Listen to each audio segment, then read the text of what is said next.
স্বাগত একাত্তর জানালে আপনাদের সঙ্গে আছে আমি রাকিব হাসান। দর্শক, আপনারা জানেন একাত্তর জানাল সংবাদ পর্যালোচনা ভিত্তিক নিয়মিত অনুষ্ঠান, যে অনুষ্ঠান আমরা খবরের নানান দিক বিশ্লেষণের চেষ্টা করি। আমরা চেষ্টা করি পত্র পত্রিকা, টেলিভিশন, ডিজিটাল মিডিয়া এবং নিউজ পোর্টালে যে সমস্ত খবর হয় সেগুলোর শিরোনাম একে একে জানিয়ে দিই এবং সেই সমস্ত খবরের সঙ্গে যুক্ত মানুষদেরকে আমরা সংযুক্ত করি আমাদের আলোচনার টেবিলে। আমাদের স্টুডিওতে এবং অনলাইনে অতিথিরা সংযুক্ত থাকেন এবং আমরা তাদেরকে প্রশ্ন করি, তারা আমাদেরকে উত্তরের গভীরে নিয়ে যান। আজকে ঠিক এই মুহূর্তে সেই ধারাবাহিকতায় আমার সঙ্গে স্টুডিওতে আছেন সিনিয়র সাংবাদিক শামসুল আলম লিটন। শামসুল আলম লিটন, আপনাকে আমন্ত্রণ জানাচ্ছি, ধন্যবাদ জানাচ্ছি আপনি আমাদেরকে সময়টা দিচ্ছেন। এবং আজকে দিনভর যা যা ঘটেছে তার ভিতরে হয়তো এই জুলাই শহীদ দিবস নিয়ে আমরা কথা বলতাম, আন্তর্জাতিক অঙ্গন নিয়ে কথা বলতাম, কিন্তু দুপুরের পর থেকে আসলে দৃশ্যপট পাল্টে গেল। সাবেক রাষ্ট্রপতি জিয়াউর রহমানের সরাসরি কিলিং মিশনে জড়িত যিনি ছিলেন, যার পরিকল্পনায় পুরো ঘটনাটা ঘটেছে, সাবেক সেনা কর্মকর্তা মোজাফর হোসেন, তাকে বনানী থেকে আটক করা হয়েছে এবং আটক করার পর অনেক ধরনের প্রশ্ন সামনে আসছে। আমরা আসলে কোনো তথ্য শক্তভাবে জানি না এবং এই প্রজন্মও হয়তো সেটা জানে না। এটা নিয়ে আমরা একটা আলাপ করার চেষ্টা করব, তারপর ধাপে ধাপে অন্যান্য বিষয় নিয়েও আমরা কথা বলবো। এবং দর্শক বলে রাখি, আমাদের সঙ্গে এই গোটা আয়োজনে বিভিন্ন পর্যায়ে ধাপে ধাপে অতিথিরা যুক্ত হবেন অনলাইনে এবং তাদেরকে আমরা প্রশ্ন করব, উত্তর খোঁজার চেষ্টা করব। আমাদের সঙ্গে লেফটেন্যান্ট জেনারেল অবসরপ্রাপ্ত মোহাম্মদ কামরুজ্জামান আছেন, নিরাপত্তা বিশ্লেষক, আমরা এখানে পাবো তাকে। এবং একই সঙ্গে রাজনৈতিক বিশ্লেষক অধ্যাপক কাজী মোহাম্মদ মাহবুবুর রহমান, তিনিও আছেন। আপনাদের দুজনকেই স্বাগত জানাচ্ছি, অনেক ধন্যবাদ জানাচ্ছি আমাকে সময়টা দেওয়ার জন্য। এবং নিশ্চয়ই আমরা বেশ কিছু বিষয় নিয়ে কথা বলার সুযোগ পাবো। আমি একটু শামসুল আলম লিটন আপনাকে দিয়ে আলাপটা শুরু করতে চাই। ৪৫ বছর একটা দীর্ঘ সময়। সে ১৯৮১ সালের ৩০ মে ভোরবেলা একটা সেনা বিদ্রোহের পর বিএনপির প্রতিষ্ঠাতা তৎকালীন রাষ্ট্রপতি জিয়াউর রহমানকে নৃশংসভাবে হত্যা করা হলো। লাশ গায়েব করার চেষ্টা ছিল এবং সেই চেষ্টা থেকে শুরু করে পুরো কিলিং মিশনে যিনি থিঙ্ক ট্যাঙ্কার ছিলেন, তিনি ছিলেন সাবেক সেনা কর্মকর্তা মোজাফর হোসেন, যাকে আজকে গ্রেপ্তার করা হয়েছে। একটা লম্বা ট্র্যাজেডি। তিনি কখনো ভারতে ছিলেন, কখনো দেশে এসেছেন, ছদ্মনামে থেকেছেন, নামটা বদলে তিনি আবার নিজের চেহারাও বদলানোর জন্য যা যা করা সেটা করেছে। ৪৫ বছর লাগলো তাকে খুঁজে পেতে। আপনার কি মনে হয়, আমরা খুঁজে পেলাম, কোর্ট মার্শালে দিলাম, তারপর তার ফাঁসি হয়ে গেল, গল্পটা শেষ? নাকি আমরা আলাদা করে কমিশন করে তার সঙ্গে কে কে জড়িত ছিল সেই তথ্যগুলো সংগ্রহ করতে পারি? কারণ এটা একটা বড় ইতিহাসের অংশ। কি বলবেন? অবশ্যই, থ্যাংক ইউ। আমার মনে হয় ঢাকার বনানী এলাকা থেকে ওনার এই যে গ্রেপ্তার ৪৫ বছর পরে, যিনি ফাঁসির দণ্ডপ্রাপ্ত আসামি এবং ১৩ জনের ফাঁসির অর্ডার হয়েছিল, আর ৫ জনের টোটাল আসামি ১৮ জনের মধ্যে, বাকি ৫ জনের বিভিন্ন মেয়াদে সাজা হয়েছিল। তো ১৩ জনের মধ্যে ১২ জনের ফাঁসি কার্যকর হয়েছিল, আর শুধু উনি ছিলেন পলাতক। এবং পলাতক থেকে তিনি এদেশে গিয়েছেন, ইন্ডিয়া গিয়েছেন, অথবা কোথায় কোথায় গিয়েছেন পুরো তথ্য হয়তো আমরা এখনো জানি না। কিন্তু আমরা শুধু এটুকু জানি, তিনি ঢাকার একেবারে কূটনৈতিক এলাকা থেকে, অথবা খুবই ইম্পর্টেন্ট ভিভিআইপি জোন থেকে, কূটনৈতিক এলাকা বাড়িধারা, খুবই ইম্পর্টেন্ট এরিয়া, যেটা সুরক্ষিত এবং যেটা সম্পর্কে জানা যায় ৩ থেকে ৫ লেয়ার, কখনো কখনো ৭ লেয়ার পর্যন্ত সিকিউরিটি কাভারেজ থাকে। তো সেইখানে তিনি বসবাস করছিলেন, সে অবস্থা থেকে গ্রেফতার করা হলো। এতে আমাদের নিরাপত্তা উদ্বেগ, নাম্বার 1। নাম্বার 2, কোনো হত্যাকাণ্ড অথবা যে কোনো রাষ্ট্রপ্রধানদের হত্যাকাণ্ড শুধুই মাত্র হত্যাকাণ্ড অথবা রাজনৈতিক অসন্তোষের জের ধরে ঘটে, কিন্তু জিয়াউর রহমান সাহেবের হত্যাকাণ্ড, শহীদ জিয়ার হত্যাকাণ্ড কিন্তু সেরকম ছিল না। কারণ দেশে তখন স্থিতিশীলতা ছিল এবং দেশে অনেকগুলো পরিবর্তনের মধ্য দিয়ে মানুষের এঙ্গেজমেন্টে একটা জনপ্রিয় শাসন তিনি জারি করেছিলেন, যেখানে পুরো দক্ষিণ এশিয়ার মধ্যে প্রথম আমরা ওপেন মার্কেটে গিয়ে মানুষের এম্পাওয়ারমেন্ট হয়েছে, শিক্ষা ক্ষেত্রে, সকল ক্ষেত্রে সংস্কার হয়ে ন্যামে এবং আর ইরান ইরাক যুদ্ধে অনেক জায়গায় তিনি নেতৃস্থানীয় ভূমিকা রাখছিলেন। ঠিক সেই সময় বিপদগামী একদল সৈনিক এই ঘটনাটি ঘটিয়েছে। এই ঘটনার বহু কিছু কিন্তু আমাদের অজানা। কারণ হচ্ছে যে এখানে আমরা যে পরে মঞ্জুর হত্যা মামলা এবং যে ঘটনাগুলো ঘটেছে এবং সেখানে জেনারেল এরশাদের যে এঙ্গেজমেন্ট, সেখানে কিন্তু পুরো জিনিসটা এসছে যে তাদেরকে ফাঁসি দেওয়ার আগে, বিশেষ করে জড়িত যারা ছিলেন, আরও অনেক তথ্য জানার প্রয়োজন ছিল। কিন্তু তাদেরকে এই বিচার এবং পুরো প্রক্রিয়াটি, যেহেতু জিয়াউর রহমান সাহেবের মৃত্যুর পর, শহীদ জিয়ার মৃত্যুর পরে কিন্তু তার মৃত্যুকে ঘিরে সাধারণ মানুষের মধ্যে যে, বিশেষ করে সেদিনের কথা আমরা ছোট ছিলাম, আমার মনে পড়ে, আমরা স্কুলে ছিলাম, আমরা শিশুরাও সেদিন কিন্তু সারা দেশে স্তব্ধ হয়ে গেছিল এবং অনেক মানুষকে আমরা তো বুঝতে পারতাম না ৪-৫ বছর বয়সে, কিন্তু অনেক মানুষকে আমরা অকাতরে কাঁদতে দেখেছি এবং সর্বত্র শোকের ছায়া দেখেছি। তাহলে ওই মৃত্যুটা কোনো সাধারণ মৃত্যু ছিল না। দ্বিতীয়ত হচ্ছে তিনি যে পরিবর্তনের বাকটি নিয়েছিলেন, এর সঙ্গে এর পরপরই বিভিন্ন, বিশেষ করে বাংলার বাণীতে লেখা হয়েছে, বিভিন্ন পত্রপত্রিকায় তার রিফ্লেকশন ঘটেছে সারা জাতির শোকের। এবং তার পরবর্তী যে ব্যাপারটি সেটা হচ্ছে যে বিএনপি সরকারকে যেভাবে উৎখাত করা হলো তাতে, এবং যেভাবে বিচার প্রক্রিয়াটি খুবই তড়িঘড়ি করে শেষ করে এখানে কিন্তু আরো অনেক প্রশ্নের মীমাংসা না করে, বিশেষ করে মঞ্জুর হত্যা মামলা যখন হলো তখন আমরা বুঝতে পারলাম এই হত্যাকাণ্ডের পিছনে আরো বহু কিছু আছে। এবং কারণ মঞ্জুর হত্যা মামলাটি মধ্যেই এই রহস্যটি লুকিয়ে ছিল। পুরো প্রক্রিয়াটিকে সেখানে যে জেনারেল মঞ্জুর এবং তার যে বাহিনীকে, তার যে নেটওয়ার্ককে ব্যবহার করা হয়েছে, সেই ব্যবহারের পিছনে অন্য ক্রীড়নক, বিশেষ করে জেনারেল এরশাদের ভূমিকাটি যখনই স্পষ্ট হয়ে আসছিল, জেনারেল আব্দুর রহমানকে ফ্রান্সে যখন হত্যা করা হলো কূটনৈতিক অ্যাসাইনমেন্ট দিয়ে পাঠিয়ে, এবং সেখানে রহস্যজনকভাবে তার মৃত্যু, এবং পরবর্তীতে সেই রহস্য নিয়ে অনেক সামরিক কর্মকর্তাই মুখ খুলেছে। পুরো চিত্রটি আনার জন্যই আমাদের এই ব্যাপারটি জানা দরকার। ইনাকে দ্রুত এক্সিকিউট না করে অবশ্যই ইনার কাছ থেকে, আমি মনে হয় যে শুধুমাত্র দেশীয় নয়, আন্তর্জাতিক পর্যায়ে বিভিন্ন যে হাই প্রোফাইল অ্যাসাসিনেশনের ঘটনাগুলো তদন্ত হয়, তার মধ্য দিয়ে অনেক ক্লু পাওয়া যেতে পারে, যেটি হয়তো এই হত্যাকাণ্ডের পেছনে এখনো অগোচরে রয়েছে। সেই কারণেই এটা শুধু আমি আপাতত এই পর্যন্ত নেই। এরপরে ধাপে যখন আমি বিরতি থেকে আসবো তখন আসলে একটু ইতিহাস নিয়ে একটু ঘাটাঘাটি করার চেষ্টা করব। আমি একটু অধ্যাপক কাজী মাহবুবুর রহমান, আপনি নিশ্চয়ই শুনছিলেন সিনিয়র সাংবাদিক শামসুল আলম নিটোরের কথা। আপনি নিজে একজন রাজনৈতিক বিশ্লেষক এবং একই সঙ্গে এরকম ইতিহাসগুলো চর্চা করেন, দেখেন, এবং বিভিন্ন সময় আপনার কাছ থেকে তথ্যগুলো আমরা জানি। আজকে যে ঘটনাটা ঘটেছে, যেই মানুষটা আসলে হঠাৎ করেই আমাদের রাডারে ধরা পড়লো, কারণ তিনি দীর্ঘদিন ধরে ৪৫ বছর ধরে আসলে এই পলাতক ছিলেন, সাবেক মেজর মোজাফফর হোসেন। যেটা শামসুল আলম বলছিলেন যে আমরা যদি এখনই আসলে পুরোপুরি এক্সিকিউট করে দিই, পুরোপুরি আসলে আইনি প্রক্রিয়ার মাধ্যমে বিচার শেষ করে দিই, আমরা অনেক অনেক ইতিহাস থেকে আসলে বঞ্চিত হব, অনেক তথ্য আসলে তার কাছ থেকে পাওয়া সম্ভব। কিভাবে সেটা সম্ভব, আপনার পর্যবেক্ষণ, আপনার প্রত্যাশা কিংবা পরামর্শ ছোট করে। জি, ওকে, আপনাকে অনেক ধন্যবাদ। প্রধানত সিনিয়র সাংবাদিক শামসুল আলম ভাই অত্যন্ত চমৎকারভাবে পুরো ঘটনাটাই তুলে ধরেছেন, এবং এটা আসলে আমাদেরকে আরো তথ্যবহুল করেছে। আমি যেটা বলতে চাই সেটা হলো, এখানে 2-3টা ক্লু আছে যেটা দিয়ে আমাদেরকে আর একটু সামনে এগোনো যায়। প্রথমত হলো, সবাই পালাতে পারলো না, একজন ব্যক্তি কেন পালাতে পারলেন? দুইজন।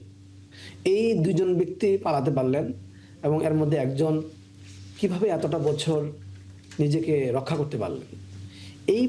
এই মীমাংসাটা করতে পারলে, এই সমস্যাটা, এই প্রশ্নের উত্তর খুঁজে পেলেই কিন্তু আমরা পেয়ে যাব আসলে কেন ওনাকে বাঁচিয়ে রাখার কমিটমেন্ট কোথাও কি ছিল, অন্যদেরকে কিন্তু ছিল না কিনা, বা উনি কি, বলা তো হচ্ছে উনি লিড দিয়েছেন, তো এই যে উনি যে লিড দিয়েছেন, তাহলে লিড দেওয়ার ক্ষেত্রে কি ওনার এই কমিটমেন্টটা কি ছিল কিনা যে ওনাকে রক্ষা করা হবে, বাকিদেরকে হয়তো স্যাক্রিফাইস করে দেওয়া হবে?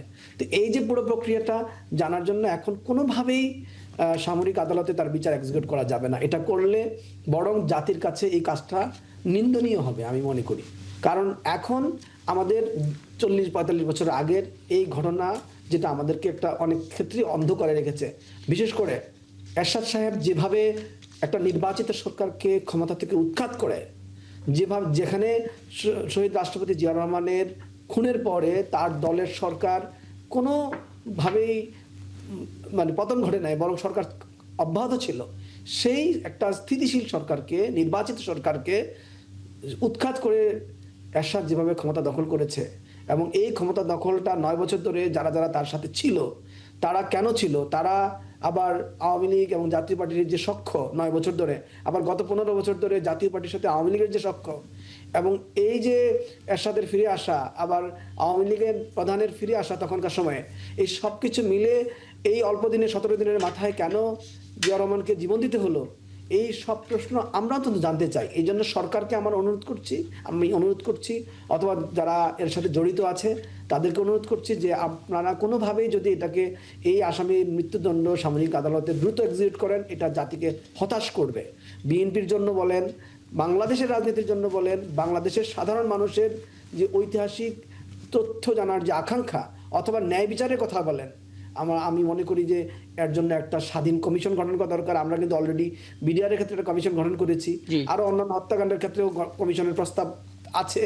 আমি মনে করি বাংলাদেশের, যেটা শামসুল আলম ভাই বলছিলেন, যে বাংলাদেশের ঐতিহাসিক যে বিকাশ সেটা হয়েছিল শহীদ প্রেসিডেন্ট জিয়া রহমানের সময়ে, এবং তিনি যেভাবে বাংলাদেশকে আঞ্চলিক এবং আন্তর্জাতিক পর্যায়ে একটা নেতৃত্ব দানের জায়গায় নিয়ে যাচ্ছিলেন, বাংলাদেশের তলাবিহীন ঝুড়ি থেকে বের হয়ে করে একটা শক্তিশালী রাষ্ট্র হিসেবে আবির্ভূত মানে হওয়ার সেদিন জায়গায় যদি শহীদ রাষ্ট্রপতি সেইটা- জিয়াউর রহমান আসলে শহীদ না হতেন, তিনি যদি বেঁচে থাকতেন, তাহলে দেশের যে উন্নয়নের অগ্রযাত্রা সেটা আরো কয়েক গুণ তিনি বাড়াতে পারতেন, যেটা আসলে তিনি শুরুটা করেছিলেন। আমি নিশ্চয়ই বিরতির পর ফিরে এসে আরো দীর্ঘ আলাপে যাব। একটু মোহাম্মদ কামরুজ্জামান, আপনার কাছ থেকে একটু মতামত নিতে চাই। আপনি নিজেই সামরিক বাহিনীর একজন সদস্য ছিলেন, দীর্ঘ সময় ধরে আপনি আপনার দায়িত্ব পালন করেছেন। আপনি আসলে এই ব্যাপারটা ভালো বুঝবেন, কারণ মোজাফফর হোসেন তিনি একজন সামরিক কর্মকর্তা ছিলেন। এখন এই মুহূর্তে তাকে আটকের পর যদি কোর্ট মার্শালে তো দেওয়ার জন্য ডিবি পাঠিয়েছে ঢাকা সেনানিবাসে, আপনার মনে হয় কিনা জেনারেল এরশাদের এঙ্গেজমেন্ট থেকে শুরু করে আওয়ামী লীগের পুনর্বাসন হওয়া পর্যন্ত অনেক অনেক ইতিহাস শুধুমাত্র এই একটা মানুষের নেপথ্যে রয়েছে? অনেক কিছু থেকে আমরা তো বঞ্চিত হব যদি কমিশন গঠন ছাড়া সরাসরি রায় কার্যকর করা হয়। কি বলবেন? আপনাকে এবং আপনার মাধ্যমে দর্শক শ্রোতাদের সালাম জানিয়ে এবং আমাদের শহীদ প্রেসিডেন্ট জিয়াউর রহমান তার আত্মার মাগফেরাত কামনা করে আমি আপনার প্রশ্নের উত্তরে একটু বলবো যে আসলে সব কিছু বিষয় একরকম ভাবে এরকম সংবাদ মাধ্যমে আলাপ আলোচনা করা, প্রশ্ন করা, উত্তর দেওয়া, জি একজন আমি রিটায়ার্ড লেফটেন্যান্ট জেনারেল হিসাবে, জি যেহেতু বাংলাদেশ আমরা একটা আইনের মাধ্যমে আমরা আছি, আমাদের এই আজকের বিচার প্রক্রিয়ার সাথে আপনার অনেক কিছু এখানে আমরা পত্রপত্রিকায় দেখেছি, জি আমরা কিন্তু কেউই এটার সাথে সরাসরি ওরকম ভাবে জড়িত না। তো এটার সাথে যারা জড়িত তাদেরকে যেগুলো প্রশ্ন করা যাবে বা যেটার উত্তর পাওয়া যাবে, আমরা যারা সাধারণ শ্রোতা বা আমরা যারা কথা বলছি, আমাদেরকে কিন্তু আইনি কাঠামোর মধ্যে থেকে কথাবার্তাগুলো বলতে হবে। আমি এখানে আপনাকে ছোট্ট করে দুটো তথ্য দিয়ে রাখতে চাই। প্রথম কথা হচ্ছে, যেই অংশটা সংবেদনশীল, বিচারিক প্রক্রিয়া বাধাগ্রস্ত করতে পারে, প্রভাবিত করতে পারে, ওই অংশে আলাপে আমরা যাব না, কিন্তু আমরা তো আমাদের প্রত্যাশার কথা বলতে পারি, শঙ্কার কথা তো জানাতে পারি, আমরা অন্তত সেই আলাপের মধ্যে থেকেছি। একজন বললেন যে অলরেডি ওনার মৃত্যুদণ্ড হয়ে আছে, জি। আবার আরেকজন বললেন যে কোর্ট মার্শাল তাকে করা হবে। তো এই কথাবার্তাগুলোই আসলে আমরা কেউই আসলে নিশ্চিত না যে কোন পর্যায়ে উনি আছেন বা ওনার ব্যাপারে কি হয়েছে। যেহেতু এটা আপনার সামরিক আইন, এটাকে আমরা বলি আর্মি অ্যাক্ট 1952, জি 1952 সালের আইন। তো ওই আইনে আপনার সামরিক বিচার কার্যক্রম চলে। এর পাশাপাশি অফিসিয়াল সিক্রেট অ্যাক্ট 1923, এটাও একটা আইন আমাদের জন্য এই ধরনের ঘটনায়। জি তারপরে আবার আছে রাইট টু ইনফরমেশন অ্যাক্ট, যেটা আপনার 2009। তো এগুলোর সাথে রেখে আমি পবিত্র কোরআনের সূরা নিসা এটার 135 নম্বর আয়াত সকলকে আজকে একটু দেখার জন্য বলবো, যে আয়াতটা আপনার হার্ভার্ড স্কুল অফ ল ওদের দেয়ালের মধ্যে গ্রথিত আছে। এই আয়াতটা পৃথিবীর সর্বশ্রেষ্ঠ আয়াত বিচার প্রক্রিয়া সম্বন্ধে। জি এখানে বলা হয়েছে যে কোনো বিচার, ন্যায় বিচার মুমিনরা তোমরা করার সময় সাক্ষী, সত্য সাক্ষী, এটা যদি তোমার বিরুদ্ধে যায়, তোমার পিতামাতার বিরুদ্ধে যায়, তোমার আত্মীয় স্বজনের বিরুদ্ধে যায়, তারপরেও সত্য সাক্ষী দিতে হবে ন্যায় বিচারের জন্য। জি এবং আল্লাহ তাআলা সব কিছু বুঝেন, জানেন।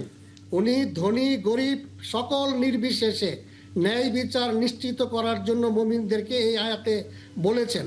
সুতরাং আমরা যেন সংবাদ মাধ্যম বা বিভিন্ন মাধ্যমে এই বিচারিক প্রক্রিয়া কোনোভাবেই না বুঝে না জেনে শুধু হিয়ার্সের উপরে ভিত্তি করে কথাবার্তা বলে আমরা যেন ন্যায় বিচারের বা সত্যকারের ঘটনা কি হয়েছিল এটা উদ্ঘাটনের ব্যাপারে কোনোভাবে যেন মিডিয়া ট্রায়াল অন্তত না হয়। আমরা দেখতে পাচ্ছি এই মুহূর্তে আমাদের সঙ্গে যুক্ত হয়েছেন বিএনপি দলীয় সংসদ সদস্য কামরুজ্জামান রতন।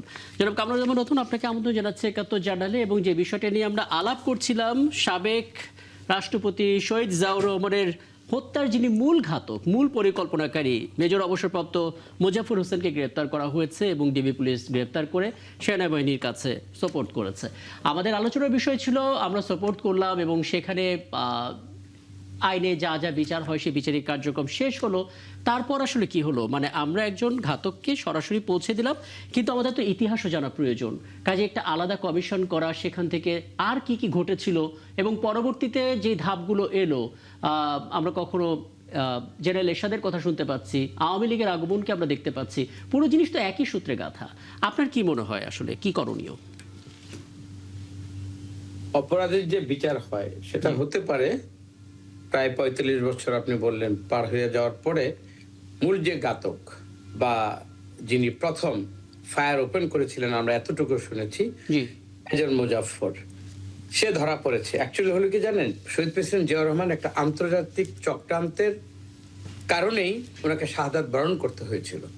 এই মৃত্যুটা এই বাংলাদেশের ভূখণ্ডকে এতটুকু অরক্ষিত অবস্থায় নিয়ে গিয়েছিল, কিন্তু পরবর্তীতে তার দেশপ্রেম, তার সাহসিকতা এবং যতটুকু আমরা জেনেছি তার দৃঢ়প্রত্যয়ী মনোভাবের কারণে কিন্তু এই বাংলাদেশের মানচিত্রটাকে উনি অখণ্ড একটা চিত্রে বিশ্বের দরবারে একটা আলাদা একটা স্বাতন্ত্র্য ভূমি উনি উপহার দিতে পেরেছিলেন। এখন শহীদ প্রেসিডেন্ট জিয়াউর রহমানের মৃত্যুর পরে এতদিন পার হয়ে গেল, আমরা তো সবাই জানি যে কিছু সামরিক অফিসারের বিচার হয়েছিল, কিন্তু মূল যে বেনিফিশিয়ারি বলতে দ্বিধা নেই, মৃত ব্যক্তি। বাট আমাকে বলতেই হবে, এই যে রংপুরের যে নেতা সাবেক প্রয়াত সেও রাষ্ট্রপতি, সে ছিল মূল বেনিফিশিয়ারি। আমরা কিন্তু তার জীবিত অবস্থায়, বেঁচে থাকা অবস্থায় এই মৃত্যুর কারণটা আমরা জানতে পারিনি। এখন মুজাফফর ধরা পড়েছে। আমি মনে করি তার যে স্বীকারোক্তি এবং তাকে শহীদ প্রেসিডেন্ট জিয়াউর রহমানকে কেন মারলো, কারা মারলো এবং এটার পিছনে কারা কিভাবে জড়িত এবং কারা কোন টার্গেটে, এবং সেটা পার্শ্ববর্তী দেশও থাকতে পারে, আমরা যতটুকু জানি। কারণ আমাদের মনে আছে যে এই যে ইন্ডিয়াতে পলায়নপর নেত্রী, উনি বাংলাদেশে আসার ১৭ দিনের মানে পরে শহীদ প্রেসিডেন্ট জিয়াউর রহমান শাহাদাত বরণ করেছেন। সুতরাং আমার মনে হয় তার জীবদ্দশায় এই মুজাফফর সাহেবকে যদি ইন্টারোগেশন নেওয়া হয় এবং নিয়ে তার থেকে সঠিক তথ্য এবং কি ঘটেছিল পুরো কাহিনীটা যদি এই দেশের মানুষ জানতে পারে, আমি শহীদ প্রেসিডেন্ট জিয়াউর রহমানের কর্মী হিসেবে আমার অন্তরাত্মা নিশ্চয়ই শান্তি আমরা পাবো। আমরা চাই অন্তপক্ষে এত বড় এই, তাহলে হবে কি ভবিষ্যতে এই ধরনের কোনো হত্যাকাণ্ডের জন্য কেউ কখনো যার যার অবস্থান থেকে কখনো উৎসাহিত হবে না। সুতরাং দুইটা জিনিস আমরা এটার আদৌন্ত আমরা জানতে চাই, কনস্পিরেটর মূলে কারা ছিল, এই কনস্পিরেসিটা কাদেরকে লাভবান করেছিল, এবং ভবিষ্যতে যেন আর কেউ যেন এরকম কুয়ের মাধ্যমে একজন জনপ্রিয় দেশপ্রেমিক একজন মানুষকে এবং নেতাকে কেউ যে কখনো হত্যা করার দুঃসাহস না দেখাতে পারে, এইটাই আমাদের প্রত্যাশা। খুব স্পষ্ট কথা। শামসুল লিটন, আমি আপনাকে পরিচয় করে দিচ্ছিলাম সিনিয়র সাংবাদিক, কিন্তু এর বাইরেও আপনার একটা বড় পরিচয় আছে। আপনি একজন সলিসিটার, আপনি একজন আইনজীবী, আইন নিয়ে আপনার কাজ, এবং যেটা আসলে মোহাম্মদ কামরুজ্জামান শুরুতে বললেন যে আমরা এমন কিছু বলবো না যেখানে কোর্ট মার্শাল কিংবা প্রচলিত আইন দুটোর মধ্যে কি ঘটছে না ঘটছে আমরা না জেনে ঢালাও একটা মন্তব্য করতে পারি না। আপনি আইনজীবী, আপনার আইনের দিক থেকে বলবেন কোন বিষয়টা নিয়ে আমরা ঠিক এই মুহূর্তে এই মুজাফফর হোসেনকে নিয়ে আলাপ করতে পারি আইনি দিক বিবেচনায় নিয়ে? আপনাকে অনেক ধন্যবাদ। এবং লেফটেন্যান্ট জেনারেল কামরুজ্জামান সাহেব যে কথাটি বলেছেন এটা আসলেই খুবই তাৎপর্যপূর্ণ। ভাই, আমি লেফটেন্যান্ট জেনারেল কামরুজ্জামান না, জনাব কামরুজ্জামান রতন আপনার পাশে আছেন, যিনি উনি নিরাপত্তা বিশ্লেষক, এবং আপনি তাকেও বিভিন্ন প্রশ্ন করতে পারেন। জি, আপনি আজকের এখানে একমাত্র রতন, আমরা সবাই বেরতন। জেনারেল সাহেব যেটা বলছিলেন এটা খুবই তাৎপর্যপূর্ণ, এবং 3টি আইনের উদাহরণ দিয়ে তিনি আসলে একটা তাৎপর্যপূর্ণ বিষয়ের অবতারণা করেছেন, এবং সর্বশেষ পবিত্র কোরআনের একটা বলেছেন। এবং এটা আমাদের জার্নালিজমের ক্ষেত্রে আমরা মনে করি যে এটা একটা বেসিক নাম্বার 1 সূত্র যেটা ওয়ার্ল্ড ফলো করে এবং আমাদেরও ফলো করা দরকার। এখানে 2-3টা প্রশ্ন আছে, আমি জেনারেল সাহেবকে জিজ্ঞেস করব, আপনার কি স্মরণে আছে কিনা যে 13 জন যে ফাঁসির আদেশ হয়েছিল কোর্ট মার্শালে এবং কোর্ট মার্শাল হয়েছিল, সেখানে ইনি ছিলেন কিনা?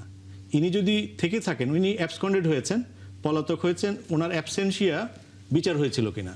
আর যদি না হয়ে থাকে, এখানে একটু কনফিউশন আছে যে তার অ্যাবসেন্সিয়াতে অনেক সময় বিচার হয়, সম্পন্ন হয়, অনেক সময় হয় না, কারণ প্রসিডিংসের কিছু ঘাটতি থাকে।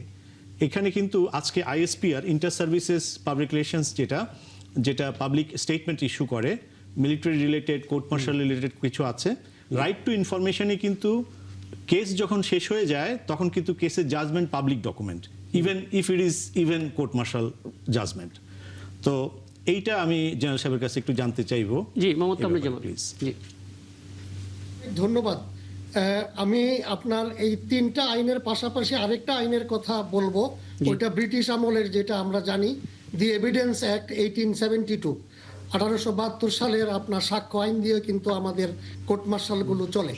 তো আপনার প্রশ্নের উত্তরে আপনি যখন নাকি ওই সংবাদ শিরোনামগুলো বলছিল, এক জায়গায় বলেছে অবসরপ্রাপ্ত মেজর মুজাফর। তো একজন মেজরকে যদি ফাঁসির দণ্ড দেওয়া হয় তাহলে তো তার র্যাঙ্ক তো থাকার কোনো প্রশ্ন নাই, সে তো প্রথমে ডিসমিস করে তারপরে তাকে অন্য দণ্ডগুলো দেওয়া হয়। জি। এর জন্যই আমি বলেছি। আর আপনি আমাকে যে প্রশ্নটা করেছেন, আমিও আপনার মতো একজন মানে এই পত্রপত্রিকা পড়েই আমি এগুলো বলছি, বিকজ আমি আপনাকে একটা ওই যে আইনের কথা বললাম অফিসিয়াল সিক্রেট অ্যাক্ট, আমি রিটায়ার্ড হলেও আমি কিন্তু একটা মানে এই আইনের কাছে আমি দায়বদ্ধ। তো জেনারেল জিয়াউর রহমান রাষ্ট্রপতি হিসাবে যখন ইন্তেকাল করেন, যখন উনি মৃত্যুবরণ করেন, তখন আমি ফৌজদারহাট ক্যাডেট কলেজে আপনার ইন্টারমিডিয়েট পরীক্ষার্থী, এবং আমি অনেক শ্রদ্ধার সাথে স্মরণ করছি 75 সালে যখন আমি অগাস্ট মাসে ক্যাডেট কলেজে ভর্তি হই, ওই ভর্তির পরের দিন 8ই অগাস্টে ভর্তি হয়েছিলাম, 9ই অগাস্ট তৎকালীন deputy chief of army staff general Zia উনি ফৌজদারহাট ক্যাডেট কলেজ ভিজিট করেছিলেন এবং ব্যক্তিগতভাবে উনি আমাকে দোয়া করেছিলেন, বিকজ আমি গ্রাম থেকে ক্যাডেট কলেজে গিয়েছিলাম এবং আমার যে মানে চেহারা সব কিছুর মধ্যেই একটা গ্রামীণ ফুটে উঠছিল।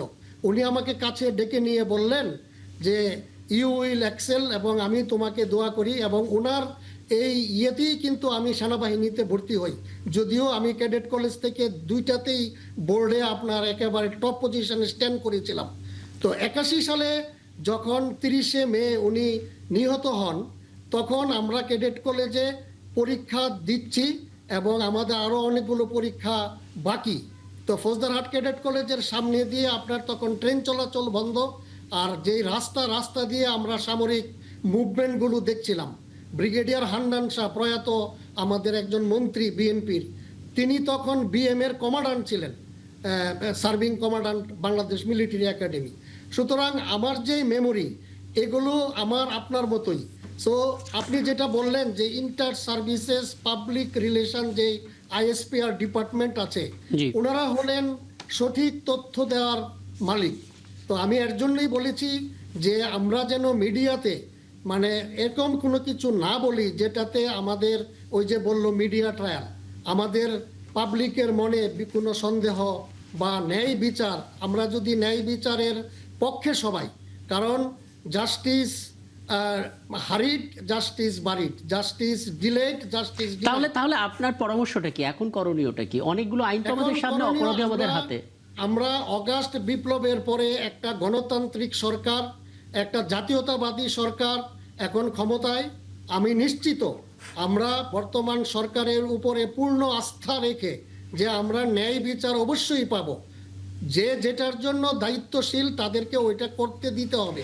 কিন্তু আমার প্রশ্নটা মোহাম্মদ কামরুজ্জামান এটাই ছিল, আমার প্রশ্নটা এটাই ছিল, মানে ন্যায় বিচার তো আমরা পাবো সেই প্রত্যাশা, সেই আশা আমরা করছি, কারণ যাকে নিয়ে আমরা কথা বলছি শহীদ রাষ্ট্রপতি জিয়াউর রহমান, তিনি আমাদের প্রধানমন্ত্রীর বাবা, কাজে সেই জায়গা থেকে ন্যায় বিচার পাবো সেটা আমরা প্রত্যাশা করি। কিন্তু আমরা ইতিহাসও তো জানতে চাই, এই অপরাধীর পুরো ট্র্যাজেডিটা আমরা জানতে চাই, যাতে করে পরবর্তী প্রজন্ম পুরো জিনিসটা জানতে পারে কার কি সম্পৃক্ততা। আমার পয়েন্টটা ছিল ওইটা, সেই জায়গা থেকে আসলে। এবং আপনার যে সাজেশন, আপনি যে বলেছেন যে একটা কমিশন করে আপনার আসলে রাষ্ট্রপতি জিয়াউর রহমানকে কিছু বিপদগামী সেনা অফিসার হত্যা করেছে, এটা যেরকম সত্য, এর পিছনে আরো অন্তর্নিহিত সত্য হলো যে তৎকালীন সময়ে দেশীয় এবং আন্তর্জাতিক অনেক চক্র আমাদের দেশের বিরুদ্ধে কাজ করছিল। বিকজ প্রয়াত রাষ্ট্রপতি জিয়াউর রহমান যেই গতিতে বাংলাদেশকে তিনি বিশ্বের বুকে দাঁড় করাচ্ছিলেন, এটা আমাদের অনেকেই আমাদের আশেপাশের বিভিন্ন দেশ সহ্য করতে পারে নাই। তো তখন অনেক চক্র এবং আপনার ষড়যন্ত্র এগুলোর শিকার হয়েই বিপদগামী অফিসাররা মানে ওটা ঘটিয়েছে। তো আপনার যে সাজেশন যে একটা কমিশন করে যদি এগুলো আমরা বুঝতে পারি, জানতে পারি, ঘটনার ভিতরের ঘটনা যদি বের করতে পারি অবশ্যই, এটা তো অবশ্যই, বাট আমাদের দেখতে হবে যে আমাদের যে বর্তমান আইন কাঠামো এটার মাধ্যমে কতটুকু এগুলো করা সম্ভব। বুঝতে পারছি, একদম পরিষ্কার। আপনি যদি কিছু আসলে এই ক্ষেত্রে আমি একটা জিনিস জি। আমি একটু ইন্টারাপ্ট করি, কামরুজ্জামান ভাই, আমার জানার জন্য আপনি সূরা নিসাতে কোন আয়াতটা আপনি 135 নম্বর আয়াতের কথা বলছিলেন। হ্যাঁ, 4 নম্বর সূরা 135 নম্বর আয়াত। আপনি ওটা আরেকবার একটু বলে দিতে পারেন? খোদাই করে নিশ্চিত রেখেছে করুন, যে এটা পৃথিবীর খুবই common। সর্বশ্রেষ্ঠ আয়াত বিচার, ন্যায় বিচারের উপরে, 135 নম্বর। আচ্ছা ঠিক আছে, আমরা একটু শামসুল ইসলাম জি। ন্যায় বিচারের উপর, এবং আরেকটি আয়াতে আছে যেটা তোমরা সত্যের সঙ্গে মিথ্যাকে মিশ্রিত করো না। জি। বিস্তৃত করিও না। জি, যাই হোক, এটা তো কোরআনের ইউনিভার্সাল ল এবং আমেরিকান অনেক অর্গানাইজেশনে এটা লেখা আছে, এবং আমি কামরুজ্জামান ভাইকে কেন আমি সেটা বুঝেছি, কারণ এই আয়াতটা আমি আরেকবার শুনেছি। আমার দেশনেত্রী বেগম খালেদা জিয়াকে যখন মিডিয়া ট্রায়াল নাও, যখন ওই যে ওনাকে যেই মামলায় সাজা দেয়া হয় আখতারুজ্জামান, সে তখন ম্যাডাম যখন তার নিজের সাফাই সাক্ষীর সময় নিজের আত্মপক্ষ সমর্থন করার সময় যে আয়াতটা বলেছিল, আপনি ওই আয়াতটা উল্লেখ করেছেন। আমি এখন বুঝেছি, আর সেই আয়াতটা হলো ফালা তাত্তাবিউল হাওয়া আন তাআদিলু। আমার মনে এই আয়াতটাই দিয়ে আপনি বুঝাতে চাইছেন, মানে জি ভাই, আপনি সূরা একদম। নিসা হ্যাঁ, আমরা তাহলে আমার ওই আয়াতটা একটু আমরা আলোচনাটা এগিয়ে নিই, আমরা বুঝতে আমার মনে পেরেছি। হয় জি, শামসুল ইসলাম। এখানে এই ব্যাপারে অবশ্যই বিস্তারিত জানার দরকার আছে, কারণ শহীদ জিয়ার যে হত্যাকাণ্ড, ওনার যে শাহাদাত বরণের যে ঘটনাটি ঘটেছে, এটা কোনো সাধারণ অ্যাসাসিনেশন ছিল না, জি। এটা কোনো রাজনৈতিক ঘটনা ছিল না। আমি শুধু একটা বিষয় একটু জানতে চাই আপনার কাছে। বিপদগামী কিছু সেনা সদস্য, এটা আমরা ছোটবেলা থেকে বইতে পড়ে আসছি, মানে বিপদগামী তারা হলেন কি করে, কারা তাদেরকে বিপদগামী করলেন, এই ইতিহাসটা আমরা জানবো। না, এটা হচ্ছে সামরিক বাহিনী রেজিমেন্টেড ফোর্স, এবং প্রত্যেক পেশারই কতগুলো টার্মস এন্ড কন্ডিশনস এবং জব ডেসক্রিপশন থাকে, এবং সেনাবাহিনী যেহেতু একটা দেশের অন্য সব পেশার চেয়ে সেনাবাহিনীর পেশাটা একটু ডিফারেন্ট, কারণ তারা জান বাজি রেখে তারা যে শপথ নেন দেশের জন্য, তারা কিন্তু মৃত্যুর জন্যই শপথ নেন, দেশকে রক্ষা করার জন্য প্রয়োজনে তারা জীবন দেবেন। সুতরাং এটা একটু ডিফারেন্ট, আমাদের অন্যান্য প্রফেশনের চেয়ে ডিফারেন্ট। তো সেখানে তারা তাদের নিজ দায়িত্ব বাদ দিয়ে তারা যদি প্রেসিডেন্টকে কোনো কারণে হত্যা করতে যান, এবং যেটার কোনো রাজনৈতিক প্রতিজ্ঞা নাই, এবং যেটার কোনো অন্য কোনো ভার্সন নাই, কোনো রিলিজিয়াস ভার্সন নাই, কোনো পলিটিক্যাল ভার্সন নাই, কোনো থিওরিটিক্যাল ভার্সন নাই, তার মানে এটা স্রেফ একটা organised killing for any interest, for national or regional or any quarters interest. আচ্ছা, এখানে মূল ঘটনাটা ঘটছে যেমন বরখাস্তকৃত মেজর মোশাররফ মুজাফফর, কোনো না কোনো ভাবে সেটাই রাইট টার্ম হওয়া দরকার ছিল। আরেকটা বড় ধরনের ব্যাপার হয়েছে, সেটা হচ্ছে কোর্ট মার্শালের জন্য প্রেরণ করা হয়েছে, এটা ডিবির তরফ থেকে বলা হয়েছে। ডিটেকটিভ ব্রাঞ্চ যদি অ্যারেস্ট করে থাকে গতকালকে লেট নাইটে, তাহলে কোর্ট মার্শাল যদি আগে হয়ে থাকে এবং তার যদি ফাঁসি হয়ে থাকে, তাহলে আবার কোর্ট মার্শালের জন্য কেন পাঠাতে হবে? একজন মানুষের তো দুইটা বিচার হয় না। সেটা একটা কনফিউশন তৈরি হচ্ছে। এই কনফিউশনগুলো ডেফিনেটলি আমি মনে করি যে সেনাবাহিনী আমাদের দেশের একটা বড় উল্লেখযোগ্য অংশ, খুব ইম্পর্টেন্ট অংশ পেশাদারিত্বের দিক থেকে, যে কারণে বললাম। সুতরাং আইএসপিআর এর কাছ থেকে আজকে যদি একটা স্টেটমেন্ট আসতো খুব ভালো হতো। আমার মনে হয় আমরা কমিউনিকেশন ম্যানেজমেন্টে পৃথিবীর অনেক দেশ থেকে পিছিয়ে আছি, এটা সঠিক নয়। কারণ ইনফরমেশন যখন বিভ্রান্তি তৈরি হয়, সেটার জন্য যারা রাইটলি রেসপন্সিবল তাদেরকে রাইট টাইমে, রাইট সিচুয়েশনে রাইট স্টেটমেন্ট দিতে হবে। এটা অনেক সময় দেরি, যেটা বিচার দেরিতে হলে যেমন এটা বাড়িড হয়ে যায়, তেমনি তথ্য, কারণ এটা তো 1 ঘন্টা আধা ঘন্টার ব্যাপার, কিন্তু এটা দেওয়া হয়নি। এবং আমি জানি না আপনারা আজকে আইএসপি এর কাউকে আমন্ত্রণ জানিয়েছেন কিনা। আমার অতীতের অভিজ্ঞতা, আমি যেহেতু নিউজরুম এডিটরে ছিলাম, চিফ রিপোর্টার ছিলাম এটিএন বাংলা দীর্ঘদিন, আমার অভিজ্ঞতায় এই ধরনের স্টেটমেন্টে তারা আসেন না। কিন্তু সারা পৃথিবীতে সেনাবাহিনী প্রায় ন্যাশনাল সিকিউরিটি এবং তাদের রিলেটেড যতগুলো বিষয় আছে, সার্ভিস রিলেটেড, তারা কিন্তু প্রায় স্টেটমেন্ট দেন, এবং সেখানে কোনো ওই সমাজগুলোতে কিন্তু কোনো তথ্য বিভ্রাট হয় না।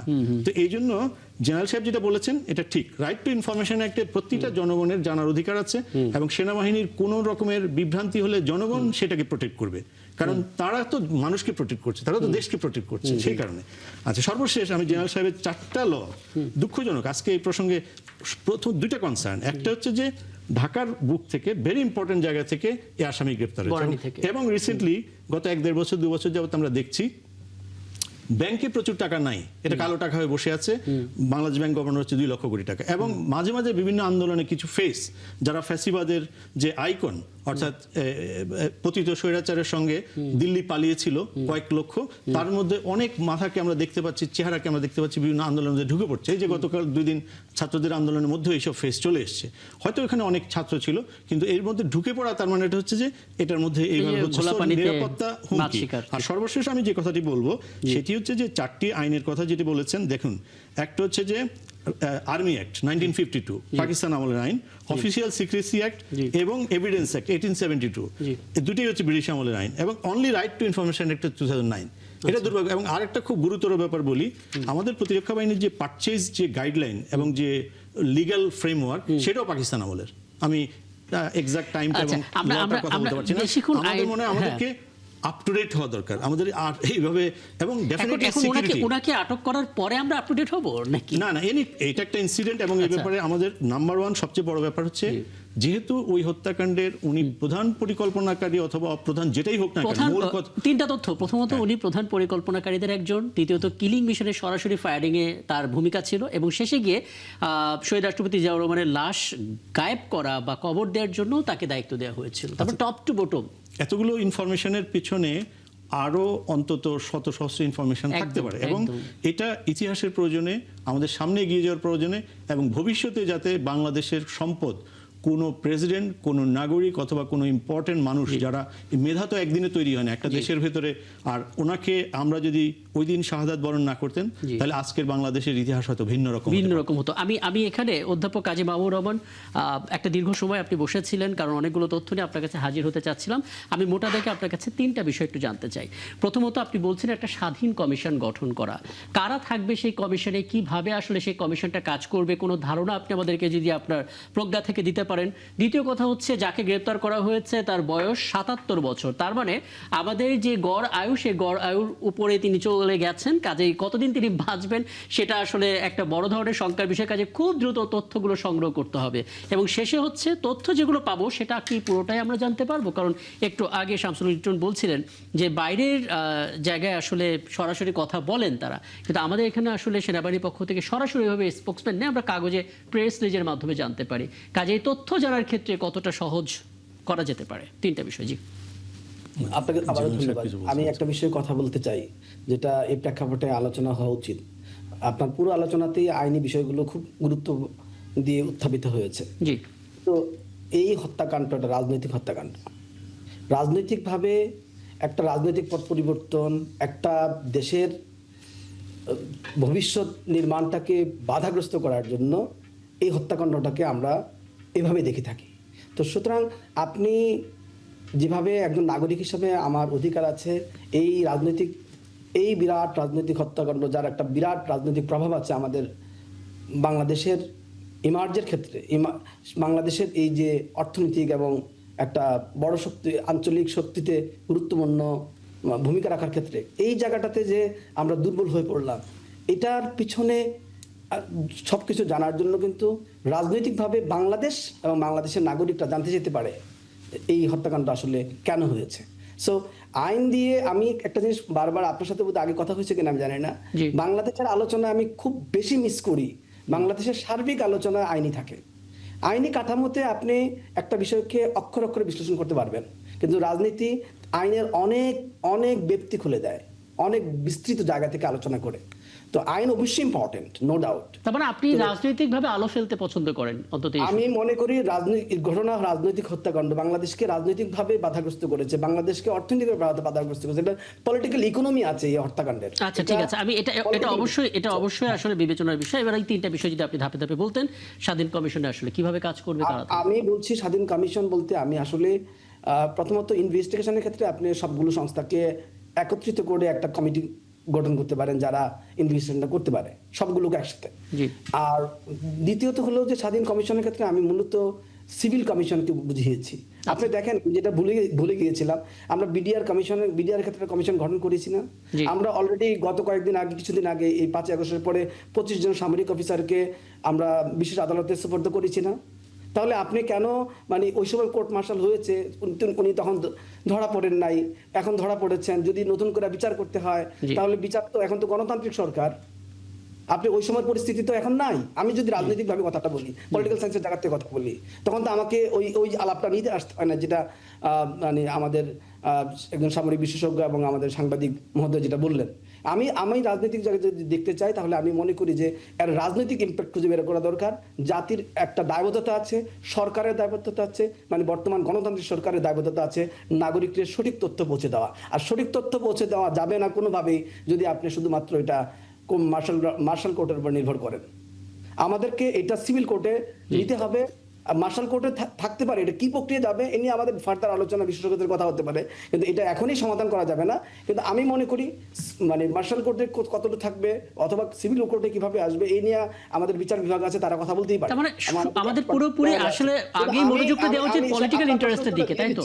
জি হ্যাঁ, আমি যেটা মনে করি যে আমার তথ্যের জন্য বাংলাদেশকে কেন বাধাগ্রস্ত করা হলো, শহীদ রাষ্ট্রপতি জিয়া রহমানকে কেন তখন হত্যা করা হলো, এবং বিএনপিকে ওই অবস্থায় একটা নির্বাচিত বিএনপি সরকারকে কেন উৎখাত করা হলো, এবং এরশাদ এইভাবে 9 বছর কিভাবে ক্ষমতা থাকলো, এরশাদের সাথে কারা যুক্ত ছিল, কেন 9 বছর এরশাদকে কেউ যুক্ত ক্ষমতা রাখলো, আঞ্চলিক শক্তি হোক বা অভ্যন্তরীণ শক্তি হোক, এবং পরবর্তীতে আবার এই এরশাদই আবার কাউকে 15 বছর কেন ক্ষমতা রাখলো।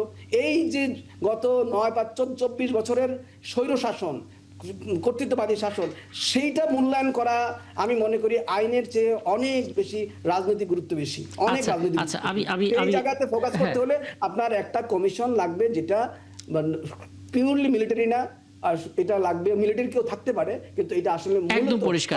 আমি আমার হাতে আরো কয়েকটা টপিক আছে যেগুলো নিয়ে একটু আলোচনা করতে চাই। আমি এই ইস্যুতে ছোট করে দুটো মন্তব্য নিতে চাই।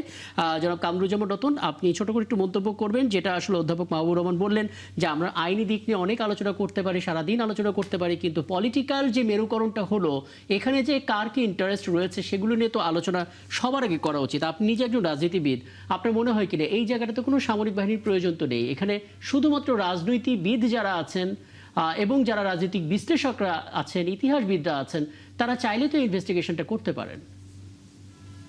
আমি এর আগে জনাব মাহবুবুর রহমান সাহেবের একটা উত্তর আমি দিতে চাই। উনি এই যে মেজর মুজাফফরকে ধরার পরে ওনার বয়স 77 বছর। আমরা তো শহীদ প্রেসিডেন্ট জিয়াউর রহমান, যে বাংলাদেশের ঘোষক বলি, একজন ফ্রিডম ফাইটার, সমর যুদ্ধের মহানায়ক যাকে বলা হয়, তাকে তো মরণোত্তর তাকে বিচার করেছে এই ফ্যাসিস্ট আওয়ামী লীগ।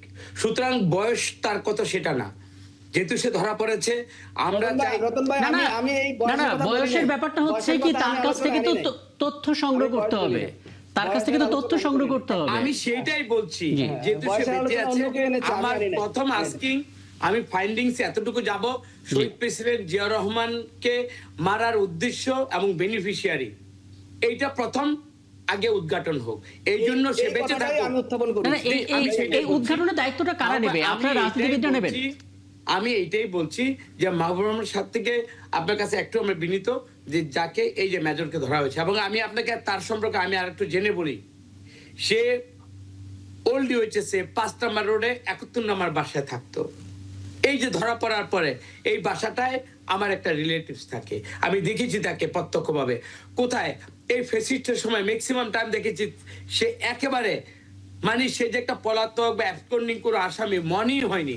ধরা পড়ার পর তার ছবিটা যখন আমি দেখলাম এবং বাসার ঠিকানা যখন বর্ণনা দিয়েছে দেখলাম, তখন আমার হৃদয় পটে এই ব্যক্তিটাকে আমি চিনলাম। এখন আসেন আইনগতভাবে মার্শাল কোর্টে তাকে দেয়া হবে, মার্শাল কোর্টের আইন কি, এটা নিয়ে আমি অন্তত আমার জায়গা থেকে কখনো আমি বিশ্লেষণে যাব না, কারণ আমি জানি শুধু এতটুকু দেখতে চাই, যেহেতু আমার নেতা উনি, আমার আদর্শ উনি, আমি যাব। মাননীয় সংসদ সদস্য, আমি আপনার কাছে সুনির্দিষ্টভাবে এটা জানতে চাচ্ছি, যেটা অধ্যাপক মাহবুবুর রহমান বললেন, আমরা আইন নিয়ে তো অনেক আলোচনা করতে পারি, আমরা রাজনৈতিকভাবে কে কোন বেনিফিশিয়ারি, এই ইনভেস্টিগেশন তো প্রয়োজন।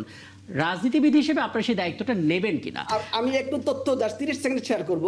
উনি কিন্তু প্রথম কমিশন পেয়েছেন রক্ষী বাহিনীতে। জি, আপনাকে মানে এই যে আমি এই ইনফরমেশনটা, আবার সকলেই মানে মৃত্যুদণ্ডের শিকার হয়েছেন অথবা মার্শাল কোর্টের শিকার হয়েছেন, উনি হন নাই। এই দুইটা তথ্য আপনি মিলিয়ে দেখেন, তাহলে কিন্তু আপনি রাজনৈতিক আলোচনা করতে। মাননীয় সংসদ সদস্য কামরুজ্জামান রতন, ছোট করেই একটু উত্তর দেবেন, কারণ আমার হাতে জুলাই ইস্যু রয়েছে, ইরানের একটা ঘটনা রয়েছে, সেগুলো নিয়েও কথা বলতে চাই। ছোট করে একটু বলবেন আসলে এই মুহূর্তে আপনারা রাজনীতিবিদরা কোনো উদ্যোগ নেবেন কিনা? জি, নিশ্চয়ই রাজনৈতিকভাবে যখন ডিসিশন হয়েছে তখনই কিন্তু তাকে গ্রেফতার আইনের আওতায় তাকে আনা হয়েছে।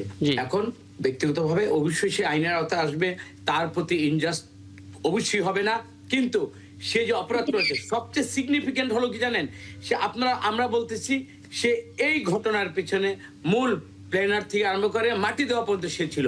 তার মানে এটা সবচেয়ে বড়, সে কোনো পার্টি এমন না যে সে জানে না। সুতরাং আমি মনে করি তার থেকে প্রথম হলো জাতি আগে জানতে চাই, আমি দেখতে চাই শহীদ প্রেসিডেন্ট একটা মানে দেশপ্রেমিক মানুষকে কেন হত্যা করতে হলো, এবং এই হত্যার সাথে কোন দেশ বা কোন ব্যক্তিরা কারা বেনিফিশিয়ারি, এটা কিন্তু আমার জানার মানে অদম্য একটা আমার আগ্রহ আছে। আমি চাই এটা ডিসক্লোজ হোক, জাতি জানুক, তারপরে সে সেনাবাহিনীর লোক, তার উপর কি বিচার হবে, কোর্ট মার্শাল হবে না সাধারণ আইনে হবে, সেটা পরের ব্যাপার, ওই ডিসকাশনে আমি যাব না। একদম মানে পরিষ্কার as a নাগরিক, তার পরিষ্কার কর্মী বক্তব্য। হিসাবে আমি এটা আদৌন্ত জানতে চাই। হ্যাঁ, লেফটেন্যান্ট জেনারেল মোহাম্মদ কামরুজ্জামান, আপনি হাত নেড়ে কিছু একটা বলতে চাইছিলেন, আপনি একটু শেষ করবেন। জি জি, না এই ব্যাপারে আমি যেটা বলতে চাচ্ছিলাম যে এই যিনি বললেন যে রাজনৈতিকরা এটা ডিসিশন নিবে, এটা তো মানে ওইভাবেই করা। একটা দেশে তিনটা অংশ, লেজিসলেটিভ একটা বডি, এরপরে এক্সিকিউটিভ, আর একটা হলো জুডিশিয়ারি। জি তো যারা রাজনৈতিকভাবে নির্বাচিত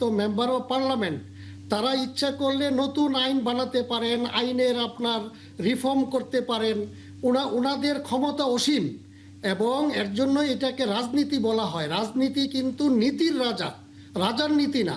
অর্থাৎ যেই নীতি সবচেয়ে বেস্ট, ওইটাই রাজনীতি, নীতির রাজা, একেবারে টপ লেভেল। এর নিচে স্ট্র্যাটেজিক লেভেল, এরপরে অপারেশনাল লেভেল, সবচেয়ে নিচে টেকনিক্যাল লেভেল। তো সেনাবাহিনী বিচার কি করবে না করবে, এই আইন কিন্তু রাজনীতিবিদরাই বানিয়েছেন সংসদে।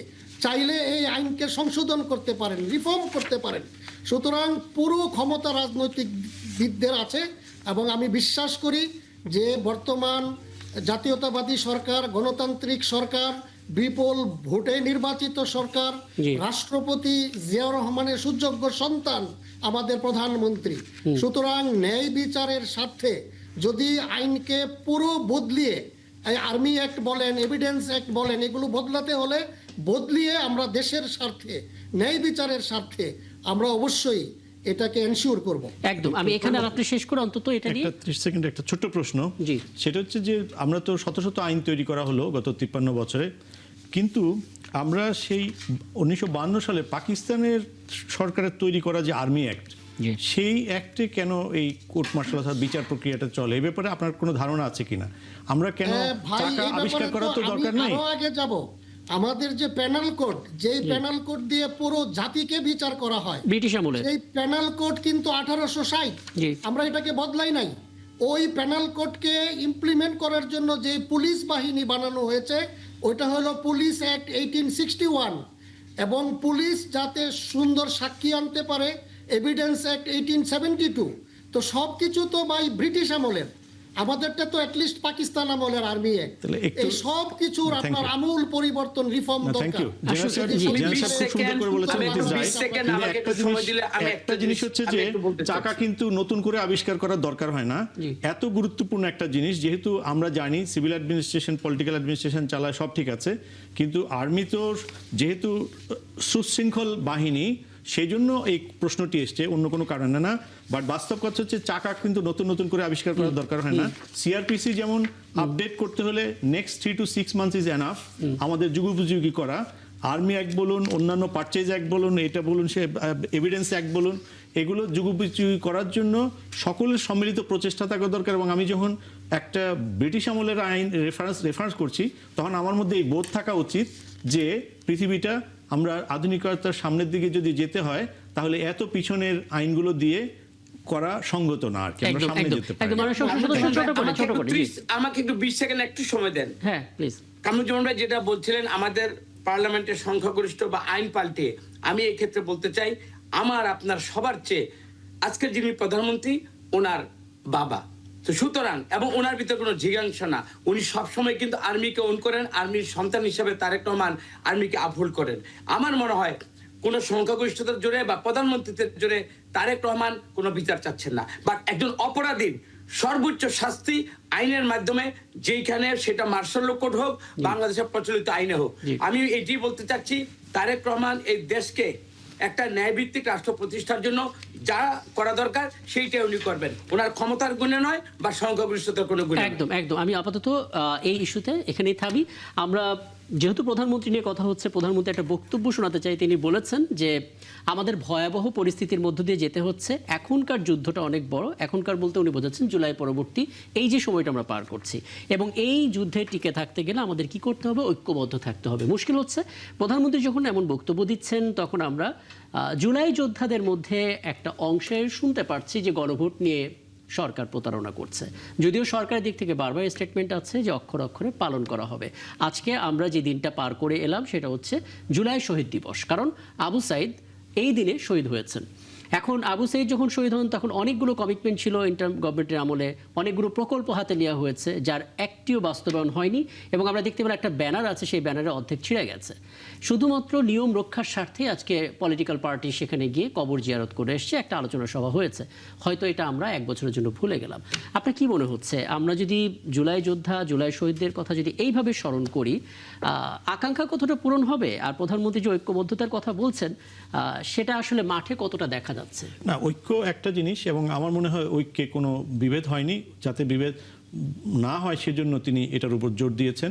কারণ হচ্ছে জুলাই অভ্যুত্থান অথবা বিপ্লবের মধ্য দিয়ে যে রাজনৈতিক বাস্তবতা তৈরি হয়েছে, এই রাজনৈতিক বাস্তবতায় কিন্তু এই দলগুলো কোনো দিন আওয়ামী লীগকে নিষিদ্ধ করা অথবা আওয়ামী লীগ নেতৃত্বের থেকে পালিয়ে যাওয়া এরকম দাবি তাদের কোনো দাবির মধ্যে ছিল না। তারা বলছিলেন যে নিরপেক্ষ সরকারের অধীনে নির্বাচনের জন্য। তো সেই পরিস্থিতিকে তিনি রক্তাক্ত একটা অধ্যায়ের মধ্যে নিয়ে গেছেন। সুতরাং এখানে ঐক্যের কোনো সমস্যা নাই। যখন কোনো ন্যাশনাল ইস্যু আসতেছে তখন কিন্তু আমরা কিন্তু দলগুলোকে একসঙ্গে ঝাঁপিয়ে পড়তে দেখছি। ব্যাপারটা যেটা হচ্ছে সেটা হচ্ছে যে যেটি বললেন যে গণভোটের নামের প্রচারণা, এটা হচ্ছে পলিটিক্যাল রেটরিক। এটা প্রত্যেকটা দলের নিজস্ব একটা অবস্থান আছে, এবং বিরোধী দল যদি বিরোধী দলের ভূমিকা পালন না করে তাহলে কিন্তু বিগত সরকারের মতো যেভাবে জাতীয় পার্টি গৃহপালিত বিরোধী দল ছিল সেই ব্যাপারটি কিন্তু চলে আসতে পারে। গণতন্ত্র কিন্তু কোনো তামাশার বিষয় নয়, এবং গণতন্ত্র কিন্তু 3 মাস 4 মাসের বিষয় নয়। আমি মনে করি যে রাজনৈতিক বিতর্কগুলো যখন চলে তখন আমাদের এত হতাশা হওয়ার কিছু নয়, আমাদের সামান্য কিছুতে অতিরিক্ত আনন্দিত হওয়ারও কিছু নাই। আমাদের যদি একটা রেজিলিয়েন্ট নেশন হই, বুঝি, কথা বলি, হাসি, আনন্দ, সবাইকে সাহায্য করে আগায় নেই, বিতর্কের মধ্যে অংশ নেই। এই বিতর্ক পার্লামেন্টে আসুক বড় করে, আগামী সেশনটাই হোক শুধুমাত্র গণভোট এবং জুলাই নিয়ে, যেখানে প্রধানমন্ত্রী আপনি যেটা বলছেন সেটা এমন মানে বিশ্বাস করতে পারলে ব্যাপারটা খুব ভালো হতো। কিন্তু আপনি দেখেছেন বাংলাদেশের জনগণের অতীত অভিজ্ঞতা ভালো না, তারা কনফিডেন্স পাবে কোথায়? কোনো দেশেরই অতীত অভিজ্ঞতা ভালো না। আমি আপনাকে বলি, 250 বছরের গণতন্ত্রের পরে ডোনাল্ড ট্রাম্প হচ্ছে মার্কিন যুক্তরাষ্ট্রের প্রেসিডেন্ট, যেটা গত 80 বছর দ্বিতীয় বিশ্বযুদ্ধের পর যাতে আর নতুন কোনো বিশ্বযুদ্ধ না হয় সেই জন্য হিউম্যান রাইটস এবং ডেমোক্রেসির জন্য সে নিবেদিত ছিল। এবং আটলান্টিক ট্রিটি, যেটার মাধ্যমে দ্বিতীয় বিশ্বযুদ্ধ সারা পৃথিবী বেঁচে গেল, সারা পৃথিবী বেঁচে গেল। এখন তো হিটলারের নাতি শাসনে আমরা থাকতাম। তো আটলান্টিক ট্রিটির উদ্যোক্তা ছিল মার্কিন যুক্তরাষ্ট্র। আজকে সেই মার্কিন যুক্তরাষ্ট্র মানুষ কিন্তু সিভিলাইজেশনের যে থিওরিগুলো সেগুলো নিয়ে ফাইট করছে। তাদের মধ্যে মানবতা, তারা খামোখা যুদ্ধে জড়িয়ে যাচ্ছে। আজকে 400 বছরের ডেমোক্রেসির ফলাফল হচ্ছে সবচেয়ে অজনপ্রিয়, মাত্র 6 বছরের মধ্যে 4 বার প্রধানমন্ত্রী পরিবর্তন হচ্ছে ইংল্যান্ডে 7 বছরের মধ্যে। সো আমাদের গণতন্ত্র কোনো কিন্তু মানে বেড অফ রোজেস না। গণতন্ত্র হচ্ছে পাবলিকের ডিবেট, পাবলিক এতে অংশ নেবে, পাবলিক সরকারকে আনবে, সরকারকে অনাস্থা দেবে। সো এই ডিবেটের মধ্যে আমাদেরকে রেজিলিয়েন্ট হতে হবে। আমাদের বুঝতে হবে কথায় কথায় আমি সরকারের পদত্যাগ অথবা এই ধরনের কথা বলার আগে, অথবা এই যে আপনি বললেন যে বিশ্বাসঘাতকতা, এটা কিন্তু আপনাকে পার্লামেন্টে অনেক আলোচনা করতে হবে, এবং বিরোধী দল যদি জনগণকে কনভিন্স করতে পারে, জনগণের মধ্যে একটা ব্যাপক জনমত তৈরি হবে। তখন সরকার যে জুলাইয়ের অক্ষরে অক্ষরে বলছেন প্রধানমন্ত্রী, তখন তিনি সরকারি দল বুঝিয়ে দেবেন যে অক্ষরে অক্ষরে কিভাবে হচ্ছে। এই যে কনস্ট্রাকটিভ ডিবেট, এটা যদি না থাকে তাহলে কিন্তু সংসদে যখন গঠনমূলক আলোচনা চলবে, উত্তপ্ত আলোচনা চলবে, ওয়াকআউট চলবে, সরকারি দলের মন্ত্রীরা বক্তব্য রাখবে, ব্যাখ্যা দেবেন, এবং জনগণ সন্তুষ্ট হবে অথবা হবে না। তখন আবার সন্তুষ্ট না হলে আবার পার্লামেন্টে আসবেন, আবার বাইরে গিয়ে আলোচনা করবেন। That is the beauty of democracy. এখানে অতিরিক্ত অস্থির হওয়া এবং অতিরিক্ত আনন্দিত হওয়া আপনি কি মনে করেন যে বিরোধী দল সরকারের পক্ষ থেকে সে আশাবাদ পাচ্ছে, ফিল করতে পারছে? দেখুন, আমাদের বিরোধী দল মানে হচ্ছে দেশদ্রোহিতা, আর সরকারি দল মানে হচ্ছে সমস্ত অন্যায়ের প্রতীক। এটা তো ডেমোক্রেটিক সিস্টেমে এই কথার কোনো মূল্য নাই। আচ্ছা, ডেমোক্রেটিক সিস্টেমে আপনি দেশের বিরোধী ষড়যন্ত্র এটা সেটা একজন এমপি যে আছে, একজন এমপি তার বক্তব্যেরও অনেক মূল্য, এটা আমাদের বুঝতে হবে। এবং মাননীয় সংসদ সদস্য, আমরা যেমন নতুন আপনার একটা মন্তব্য ছোট করে নিতে চাই, কারণ এই অংশে আমরা 9 মিনিট পাবো এই আলাপের জন্য, কাজেই সবার একটু মতামত জানা প্রয়োজন। একটু বলবেন মাননীয় সংসদ সদস্য, আমরা তো প্রধানমন্ত্রীর বক্তব্য স্পষ্টভাবে শুনলাম, ঐক্যবদ্ধতার কথা বলেছেন, কেন বলেছেন সেটা অনুমান তো করাই যায়, কারণ এখন কোনো দাবিতে কেউ যদি রাস্তায় নামে সেখানে কেউ না কেউ থাকবে যারা আসলে মাছ শিকার করতে চাবেন ঘোলা পানি ফিল করে, কাজেই সেই জায়গা থেকে ঐক্যবদ্ধতার প্রয়োজন আছে। কিন্তু এমন একটা সময় আমরা এই কথাটা বলছি যখন আসলে গণভোট ইস্যুতে, জুলাই সনদ ইস্যুতে এখনো আসলে খুবই নাখোশ বিরোধী দল, এবং তারাও আসলে সরকারের পক্ষ থেকে আস্থাটা পাচ্ছে না, যে কারণে যে কমিটিটা তৈরি করা হয়েছে সংশোধন কমিটি সংবিধান, সেখানেও তারা থাকতে চাইছে না। কি বলবেন?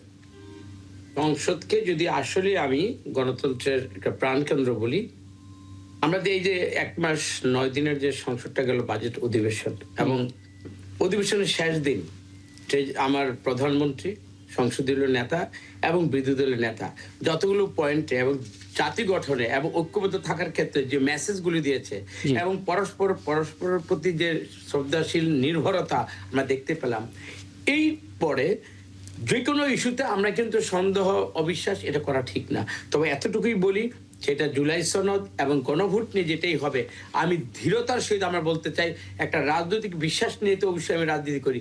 আমি তারেক রহমানকে আমি যেভাবে দেখছি, ওনার মাধ্যমেই ওনার বদান্যতা না, ওনার যৌক্তিকতা এবং দেশকে এবং গণতন্ত্রের প্রতি ওনার যে কমিটমেন্ট এবং সার্বভৌমকে টিকে রাখার স্বার্থে ফ্যাসিস্টের বিরুদ্ধে আমাদের সবাইকে যে ঐক্যবদ্ধ থাকতে হবে, এই স্পিরিটটাকে উনি যেভাবে ধারণ করছেন, আমি মনে করি মাঠে যাই কথা হোক, মাঠের সব কথা কিন্তু আমি ধরতে হবে না। এবং মাঠের রাজনীতিতে এক ধরনের আমার রেটরিক থাকবে, ওইখানে আমার চটকদার করতে থাকবে, আমার দলকে আরো সংগঠিত করতে হবে। হ্যাঁ, তারপরে শামসুল যেটা বললেন সেটার সাথে আপনি একমত যে আসলে মাঠে কিছু বক্তব্য থাকবে, কিন্তু জাতীয় যে কোনো ইস্যুতে সংকটে বিরোধী দল সরকার পাশাপাশি আছে, এবং এই ইস্যুতে বিরোধী দল তাদের ভূমিকাটাও রাখবে। এবং মাহবুব ভাই যথার্থই বলেছেন, যদি উনি পার্লামেন্টের মানে যাননি বা পার্লামেন্টের মেম্বার না, কিন্তু ওনার প্রতিটা বর্ণনাটাকে আমি হৃদয় দিয়ে আমি শুনেছি, এবং ওনার যে বর্ণনার সাথে আমি সম্পূর্ণ একমত। সুতরাং আমরা অপেক্ষাই করব এবং আমরা ভালো। আমি একটু অধ্যাপক কাজী মাহবুবুর রহমান সংক্ষেপে আর একটা মন্তব্য আপনার কাছ থেকে নিয়ে নিই। আমরা আসলে সরকার কিংবা বিরোধী দলের মুখোমুখি অবস্থান দেখতে চাই না, কিন্তু জনগণের যেই অংশটা বঞ্চিত হবে বিরোধী দল সেই কথাগুলো বলবে, তেমনটা প্রত্যাশা আমাদেরও থাকবে।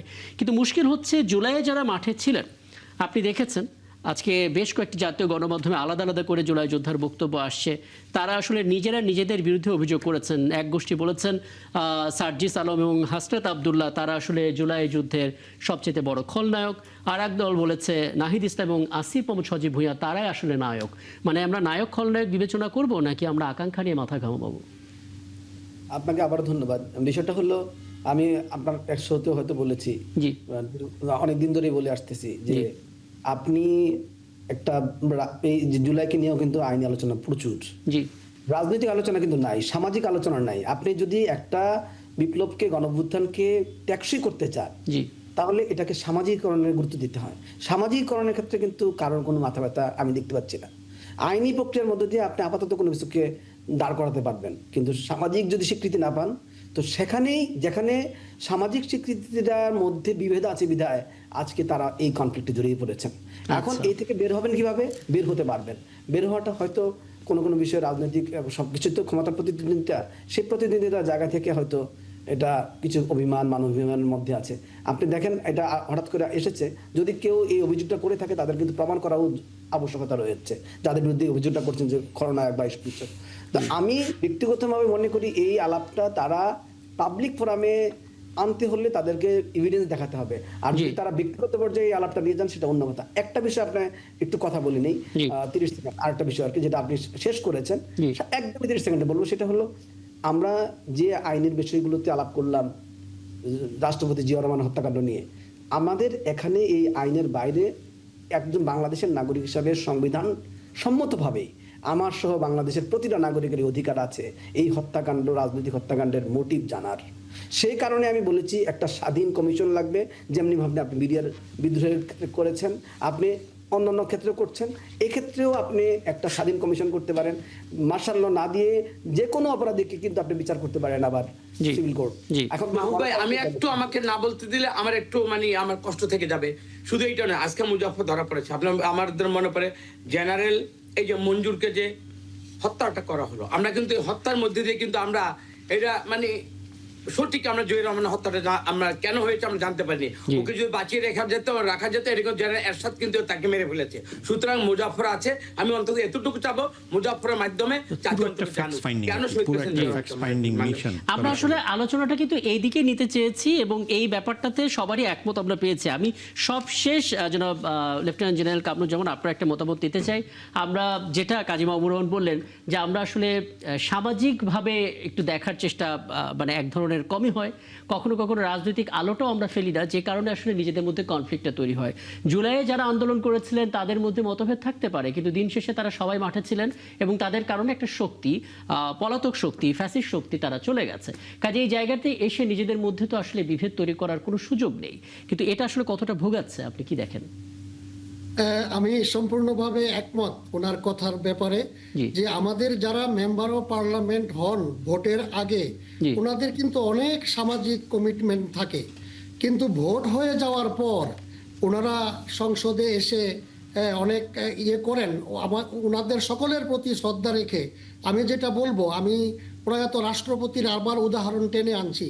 আমি ফৌজদারহাট ক্যাডেট কলেজে ওই সময়ে যখন ইন্টারমিডিয়েট পরীক্ষার প্রস্তুতি নিচ্ছি, তখন কিন্তু রাষ্ট্রপতি জিয়াউর রহমানের এই সামাজিক আন্দোলনের অংশ হিসাবে আমাদের 50 নম্বর ছিল এইচএসসিতে, যে 2 জন নিরক্ষর ব্যক্তিকে স্বাক্ষরগান করে তুলতে হবে 25-25-50, এবং এটা কিন্তু ওইটা পরীক্ষা, এটা আপনার এক্সটার্নাল ইন্টারনাল মিলে ওই নিরক্ষর ব্যক্তির আগের তার স্টেট এবং পরবর্তীতে আমি তাকে যখন অক্ষরগান দিলাম তার কি স্টেট, এটার উপরে ভিত্তি করে 50 মার্কের নম্বর ছিল।